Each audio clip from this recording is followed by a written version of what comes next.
সুপ্রিয় শিক্ষার্থীবৃন্দ, আমরা আজকে আলোচনা করব পদার্থবিজ্ঞান প্রথম পত্রের কাজ শক্তি ক্ষমতা অধ্যায় থেকে। কাজ শক্তি ক্ষমতা অধ্যায় থেকে আজকের আমাদের আলোচ্য বিষয় হচ্ছে সরল দোলকের সাহায্যে যান্ত্রিক নিত্যতার বিধি, এটা প্রতিপাদন করা। আমরা জানি এই অধ্যায়ের মধ্যে সবচেয়ে গুরুত্বপূর্ণ একটা টপিকস সরল দোলকের সাহায্যে যান্ত্রিক নিত্যতার বিধি।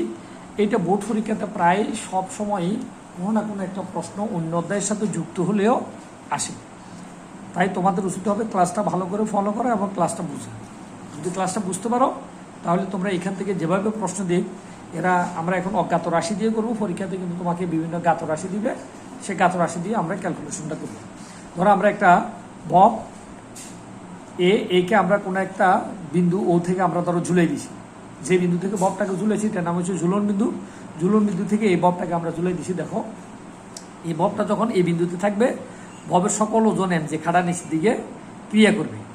এখন ববটা যখন এই বিন্দু থেকে থিটা কোণিক সরণে এই সি বিন্দুতে পৌঁছাবে, তখন সি বিন্দুতে এই ববের ওজন এম জি, এখানে এম জি ওজনটা দুইটা উপাংশে ভাগ হবে। দুইটা উপাংশের একটা উপাংশের দিকে ক্রিয়াশীল থাকবে আর একটা উপাংশ সাম্য অবস্থানের দিকে ক্রিয়াশীল থাকবে, যে উপাংশ ববটাকে তার আগের অবস্থানের দিকে আনবে। তো এটা আজকে আমাদের আলোচ্য বিষয় না, আমাদের আলোচ্য বিষয় হচ্ছে সরল দোলকের সাহায্যে যান্ত্রিক শক্তির নিত্যতা। তো ধরো ববটা যখন এ বিন্দু থেকে বি বিন্দুতে গেছে, তাহলে দেখো ববটা এই বিন্দুতে যখন সি বিন্দুতে গেছে, ববটা এই উচ্চতায় ববটা আছে। দেখো তোমরা এই উচ্চতায় ববটা আছে, তাহলে এইখানে বব কিছুক্ষণের জন্য স্থির থাকবে। তাহলে এই বিন্দুতে ববের বেগ ভি, সি বিন্দুতে ববের বেগ ভি, ভি এর মান হবে 0, ফলে ওই বিন্দুর গতিশক্তি ই কে সমান 0 হবে। যেহেতু ববটা সি বিন্দুতে গেলে সি এ এন উচ্চতায় থাকবে, তাহলে এ এন উচ্চতায় ববের একটা কি থাকবে, বিভব শক্তি থাকবে। তো এটাকে আমরা বললাম সি বিন্দুতে ববের বিভব শক্তি ইপি, ইপি সমান এমজি গুণন এ এন। অর্থাৎ এমজি হচ্ছে বস্তুটার কি, ওখানে গেলেও তার ওজন এমজি খাড়া নিচের দিকে ক্রিয়া করবে, সে এমজি বল গুণন সে ভূপৃষ্ঠ থেকে এ এন উচ্চতায় আসে না। এটা ধরলাম আমরা তার স্বাভাবিক অবস্থান। স্বাভাবিক অবস্থান থেকে সে এখান থেকে এখানে, অর্থাৎ সি বিন্দুতে গেলে মূলত এখান থেকে সে এত উচ্চতায় আছে। তাহলে অর্থাৎ এত উচ্চতায় তার মধ্যে বিভব শক্তি হবে বল গুণন সরণ। তাহলে বল হচ্ছে এমজি, সরণ হচ্ছে এ। তাহলে গতিশক্তি হচ্ছে ই কে সমান 0, যেহেতু ববটার সর্বাধিক বিস্তারে কিছুক্ষণের জন্য স্থির থাকে, তার বেগ 0, তাই গতিশক্তি 0। তাহলে সি বিন্দুতে আমরা যে কোনো একটি ববের মোট শক্তি এমজি এইচ প্লাস 0, বিভব শক্তি প্লাস গতিশক্তি সমান মোট শক্তি, যেটাকে আমরা বলছি সি বিন্দুতে যান্ত্রিক শক্তি। তাহলে সি বিন্দুতে দেখো ববটার আমরা যান্ত্রিক শক্তি পাইছি কত, এমজিএইচ। সি বিন্দুতে ববটার যান্ত্রিক শক্তি, তাহলে সি বিন্দুতে বিভব শক্তি এমজি গুণন এ এন, আর সি বিন্দুতে গতিশক্তি ই কে সমান 0। তাহলে সি বিন্দুতে মোট শক্তি এমজিএইচ প্লাস 0, 0 মানে গতিশক্তি। তাহলে মোট শক্তি দুটোটা যোগ করলে আমরা যোগফল পাইছি কত, এমজিএস। তার মানে সি বিন্দুতে ববের মোট শক্তি আমরা এমজিএস, অর্থাৎ যান্ত্রিক শক্তি আমরা এমজিএস পাইছি। এখন ধরো ববটাকে আমরা সি বিন্দু থেকে ছেড়ে দিলাম। ববটা সি বিন্দু থেকে ধরো বি বিন্দুতে আসছে, এই বিন্দুতে, এখান থেকে ববটা এখানে আসছে। যখন এখান থেকে এখানে আসছে, তখন দেখো ববটা এতটুকু, এটা হচ্ছে মূলত তার সরণ। অর্থাৎ এই বিন্দু থেকে ববটা এখানে নামছে, তার মানে এখানের এই সরণটাকে আমরা নাম দিচ্ছি কত, এতটুকু তার সরণ হয়েছে। এই সরণের নাম হচ্ছে এম এন। তাহলে এম এন সরণের জন্য ববের মধ্যে যে শক্তিটা তৈরি হবে সেটাকে আমরা বলছি গতিশক্তি। আর ববটা ভূপৃষ্ঠ থেকে তখনও এ এম উচ্চতায় থাকবে, এতটুকু উচ্চতায়। এটাকে যদি আমরা সোজা রেখা ধরি, তাহলে এতটুকু উচ্চতায় ববটা থাকবে। এই উচ্চতার জন্য ববের মধ্যে আমরা যে শক্তিটা পাবো, এটা হচ্ছে বিভব শক্তি। তার মানে বি বিন্দুতে আমরা আবার ববের বিভব শক্তি এবং গতিশক্তি, দুইটা শক্তি আমরা কি করব, হিসাব করব। তো এখন আমরা বললাম ববটা তখন সি বিন্দু থেকে বি বিন্দুতে পৌঁছালো, তখন বি বিন্দুতে ববের ব্যাগ হচ্ছে কত, ভি। ববের ব্যাগ যদি বি হয়, তাহলে বি বিন্দুতে ববটার গতিশক্তি হচ্ছে ই কে, ই কে সমান হাফ এম বি স্কোয়ার। তো half M B square, B square মানে সি থেকে যখন বিতে আসছে তখন তার ব্যাগ। তাহলে এখান থেকে আমরা ববের ব্যাগ বের করি। তো ববের ব্যাগ বের করার জন্য আমরা নিউটনের গতির সমীকরণ, ওখানে আমাদের ববের ব্যাগ বের করার একটা সূত্র আমাদের ওখানে ছিল, আমরা ওই সূত্রটাকে এখানে প্রয়োগ করব। শেষ বেগ ভি স্কোয়ার সমান V not square plus 2g N M. N M হচ্ছে অর্থাৎ ববটা এন বিন্দু থেকে এম বিন্দুতে আসছে, এটা হচ্ছে মূলত রৈখিক সরণ।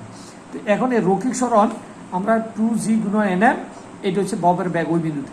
আবার আদি ব্যাগ 0, যেহেতু ববটা সি বিন্দুতে তার ব্যাগ কি ছিল, 0 ছিল। তাহলে সি বিন্দুতে যদি ববের ব্যাগ 0 হয়, তাহলে আদি ব্যাগ ভি নটের মান 0। তাহলে আমরা ভি স্কোয়ার সমান 2g এন এম পাইছি। তো এন এম দেখো, এন এম মানে এতটুকু, এতটুকু থেকে এতটুকু, তোমরা চিত্রের মধ্যে ভালো করে দেখো এন খেয়াল করো এন এম, তাহলে এতটুকু আমরা পাইতে হলে আমাদেরকে কি করতে হবে, এই সম্পূর্ণ এন থেকে এম আমরা বাদ দিলাম। আবার খেয়াল করো এন, এইটা থেকে যদি আমরা এম বাদ দিই তাহলে আমরা এম পাবো বা এন এম পাবো। তো এম সমান আমরা এন মাইনাস কত লিখছি, এন মাইনাস এম লিখছি। তাহলে বি স্কোয়ার সমান 2g, এন সমান আমরা সম্পূর্ণটাকে যদি আমরা এইচ ধরি, এন এই উচ্চতা এটাকে আমরা যদি এইচ ধরি এইচ, আর এম এটাকে যদি আমরা এক্স ধরি তাহলে এটা হচ্ছে এক্স। তাহলে 2g এইচ মাইনাস এক্স, এটা হচ্ছে কি সি বিন্দুতে, বি বিন্দুতে ববটা যখন পৌঁছাইছে এই বিন্দুতে ববের ব্যাগ। তাহলে ববের এই ব্যাগকে আমরা এই ই কে সমান গতিশক্তির এই সমীকরণের মধ্যে আমরা বসাই। দেখো ই কে সমান হাফ এম বি স্কোয়ার, ওই বি স্কোয়ার মানে আমরা পাচ্ছি 2g into H minus x. এখন 2g into H minus x, তাহলে এখানে যদি আমরা এই 2 কেটে দিয়ে দেখো এই 2 যখন কাটা যাবে তখন এমজি গুণন এইচ মাইনাস এক্স গুণ করে দিলে MG H minus MG x. তাহলে এইটা আমরা গতিশক্তি বের করছি কোথায়, বি বিন্দুতে। ববটা যখন বি বিন্দুতে ছিল তখন ববের গতিশক্তি। এখন বি বিন্দুতে ববের মোট শক্তি কত হবে, আমাদেরকে মোট শক্তি কী করতে হবে, হিসাব করতে হবে। বি বিন্দুতে যখন ববটা ছিল তখন ভবিষ্যৎ থেকে এম উচ্চতায় ছিল, তাহলে বি বিন্দুতে ববের যেহেতু গতিশক্তি আছে, যেহেতু সাম্য অবস্থান থেকে সেই উচ্চতায় আছে, অতএব ওখানে তার একটা কি থাকবে, বিভব শক্তিও থাকবে। তো বি বিন্দুতে আমরা বিভব শক্তি যেহেতু ভূপৃষ্ঠ থেকে সেই এম উচ্চতায় আছে, আমাদের চিত্রটা উপরে চলে গেছে। দেখো এম উচ্চতা যখন আছে তখন ওখান থেকে আমাদের বিভব শক্তি হচ্ছে কত, অভিকর্ষ বল গুণন উচ্চতা। তো ভূমি থেকে আমরা ধরে নিলাম সে এক্স উচ্চতায় আছে, এমকে আমরা এক্স ধরছি, যেহেতু এখানে দেখো এমকে আমরা কত ধরছিলাম, এটাকে মূলত আমরা এক্স ধরছি। এটা যদি আমার এক্স হয় তাহলে এখানেও তোমার এক্স হবে, এম থাকে, এক্স দুগুণ করলে এম জি এক্স। তাহলে এটা হচ্ছে বি বিন্দুতে ববটার কি, দেখো এটা হচ্ছে বি বিন্দুতে ববের বিভব শক্তি, আর এটা হচ্ছে বি বিন্দুতে ববের গতিশক্তি এইটা। তাহলে দুটোটা শক্তি যদি আমরা যোগ করি, বি বিন্দুতে ববের মোট শক্তি। এবার দেখো বি বিন্দুতে আমরা ববের মোট শক্তি ইবি সমান এমজিএইচ, এইটা আমরা আগে দেখো এই মানটা আমরা এখানে বসাই দিছি, প্লাস গতিশক্তি, অর্থাৎ এইটা পুরোটাই হচ্ছে, এইটা পুরোটা ছিল আমরা ওই বিন্দুতে গতিশক্তি বের করছি, এটা ছিল আমাদের বিভব শক্তি। এই দুটোটা শক্তি আমরা যোগ করে আমরা পাইছি এমজিএইচ। তাহলে বি বিন্দুতে মোট শক্তি পাইছি এমজিএইচ। আমাদের এ বিন্দুতেও আমাদের মোট শক্তি ছিল কত, এমজিএইচ।